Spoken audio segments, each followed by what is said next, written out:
Facebook. Beautiful. Good morning. Boom. And Instagram. Good morning, everybody. Bringing you on your happy every single Monday through Friday, 8:45 Eastern, 7:45 Central. We talk about why is starting so hard. We got New Year's intentions here. I always let people know, do not start anything on a Monday. We're going to jump right into this. Never start anything on a Monday. Appreciate that love. Never start anything on a Monday. Do not. Look it up. Lots of data about how starting a Monday is just a horrible thing. It's just that people tend not to follow through. That's why I was talking about starting today on a Wednesday.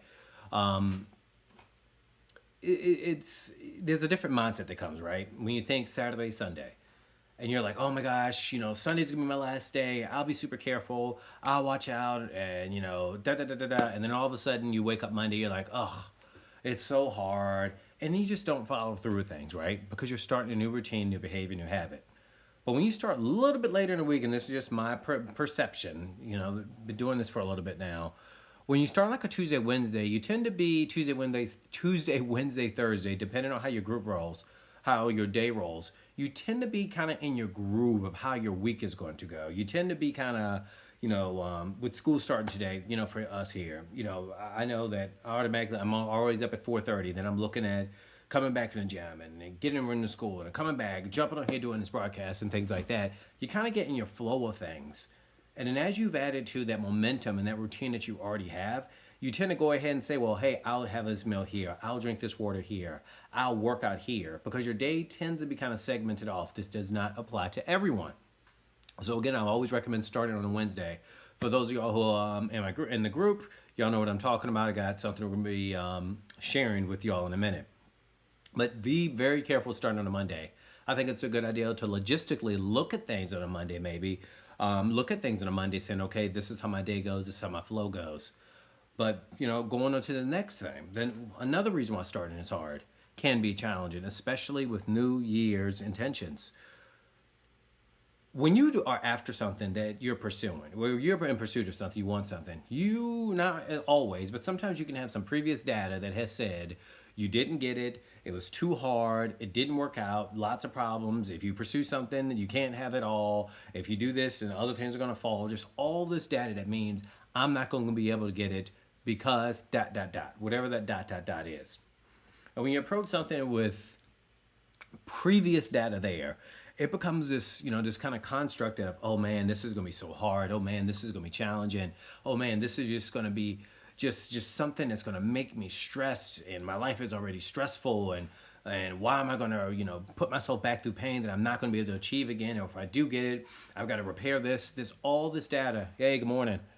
There's all this data that's out there that that you're not even aware that you're thinking of. There are millions of systems running to make sure that we are alive and happy.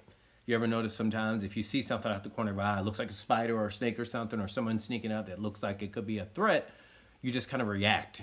You really haven't even formulated exactly what it is, but one of our systems is protecting us. The inner conversation, well, the unconscious conversation, if you're starting something that you might have struggled with, is this: I don't want to feel that pain anymore. No matter what that circumstance would be, is I don't want to feel that pain anymore, which can make things work against you. But now we're going to be talking about, who is this? All right, thank you. Hold tight on the text messages. I got you. I love you. Unless it's a tech issue, just hold tight. Which I am appreciative of. It just kind of throws it off a little bit. But looking at what you can do to make starting even easier. And I was just having this conversation yesterday, and I tend to have this conversation around this time of year often. But start small. And I mean so small that you might even doubt that it's even effective. Like, start really small. I was just talking with, a really great person yesterday. She knows who she is. And she said that, she has this, one of her intentions is, I want to make sure that my space, where home, where I relax, where I work somewhat, but where I relax, I want it to look pristine. I want it to be perfect. And she started. And she wanted to do some things to a little more redecorating. And what she did was she started with the sink. And her words were, it doesn't look like much, but it's a start. And a lot of times when people want to get started with something, they never really start. We tend to overinflate what we need to do to get started. Like when you overinflate what you do to get started, you will start diminishing any of your efforts unless it produces X result. Just start so you can get towards X and start identifying what X could be in a realistic terms. If you want to get better at shooting free throws, do not sit out there and think you are going to, just start sinking them like, Steph Curry or something like that right off of Jump Street. You just start.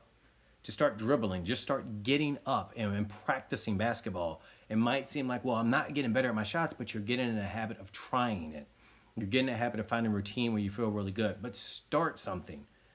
That is what I want people to do. Just start. Even if as long as it's in the same realm, moving you closer to that. Do not underestimate the power of starting. Going with the basketball. And Lee, this is for you. That's what made me think about this.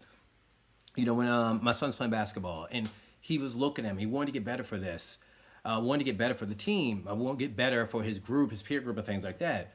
And when he was first started, because he got the hoop, Santa brought him the hoop for Christmas. When he first got it, I would just make him dribble. And he was like, well, I'm not going to get better for the team. And he looked at me like I was crazy. And it took a couple of days. And he finally realized that, oh, I am practicing for the team. And it seems small, like dribbling the ball. But how do you get better for a team? You can handle the ball better. You get more comfortable. You're not looking at your hand and the ball. You're looking around. You're getting more acclimated to hearing that sound to let you know I need to dribble faster. I need to dribble lower. All those things play in the basic mechanics to getting better. If you want to get in better shape, going in the vein of looking to get in better shape. Don't sit there and say that I'm going to eat salads all day. Start with maybe what day can I start going to the grocery store that works for my schedule? Just start. Meal prepping is a beast in itself. It's really not a beast, but when you first get started, it is. Because then you got to get used to the meals, or then you got to get used to containers, and then you got used to washing them. But just start. Where's your Tupperware? Where's your containers that you're carrying with you? How many water bottles do you have? How are you marking your water bottles? I'm challenging everyone to start working on your intentions. If you've already started, just look at them just to make sure that it works. If you aren't making it fun, you will not commit to it fully. You might have some oomph, you might have some motivation, you might have some real good startup energy, and I'm not trying to be negative here, I'm just being real. After about 3 to 4 days, 5 to 6 days, maybe even a couple of weeks maybe, right? You're gonna notice that sometimes those things, that excitement kind of wears off. There's a half-life on all these things. When you go to a concert, for example, you love it, and you go to see whoever your favorite artist is, you're rocking out, you're jamming out, having a great time with the music, and you're telling everybody the next day. And then the day after that, 2 days later, you're like, oh man, I went to this great concert. A week later, you're like, oh yeah, I had a good time. 2 weeks later, you're like, what did I do? Well, it's the same exact thing with starting something that you're excited about and you're ready to go about. Make it fun. That's kind of the shortcut so you don't have this valley, and it's more so it just stays a nice, consistent baseline. Man, I'm so excited that I figured out a way that I can go to the grocery store to get my meals ready to get prepped. Man, I'm so excited that I focus on finding a new gym buddy for me this week so that we can keep each other motivated. I'm going. But start something. Start small, but start. That is the hardest thing. I'm telling you, it's not as many people as you might think who are closer to the finish line. It's more people at the beginning and they get stuck. Start there. Start small. Even if you feel like it's so small, because this is where it gets you to. If you say, well, Vernon, I've started small, but I'm not getting, I just don't feel like it's doing anything. Stay with it for a few more days. The best thing about starting small is it's so small that you can practice being consistent.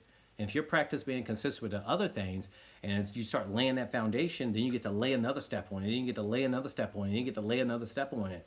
Social media has conditioned people to believe that if you start something Monday, by Wednesday it needs to be done. That is not reality. There are some things that do happen overnight, but most things do not, especially things that you want. So just consider that. But look, what was I going to say? Hey, get ready to jump off of here right now. Sunday, I think Saturday is going to be Sunday. We are doing a goals workshop. And this is going to be a 2-hour event. And this way you can come get your questions answered. You're going to understand your who, your why, and your how. That's what we're diving into. Come loaded with questions. If you would like to know more information, shoot me a message. This is going to be something I'm just kind of firing off the cuff based off the fact that people are sending me messages saying they wouldn't mind some help with their goals. But if you want to be a part of that, shoot me a message. I'll send you over the details. It's going to be a 2-hour workshop. You don't need to stay for the whole time, but I recommend you do. You get to ask me any question that you want as long as it's not weird and it is relevant. You will walk over there, walk out with a plan. And being that I know lots, been through lots, I can Send me a message. I'm happy to walk you through some more information by doing that. I hope you have a great day. Teach you how to own your happy Monday through Friday, 5 days a week. Ownyourhappy.com/newsletter. I will see you all tomorrow. Peace.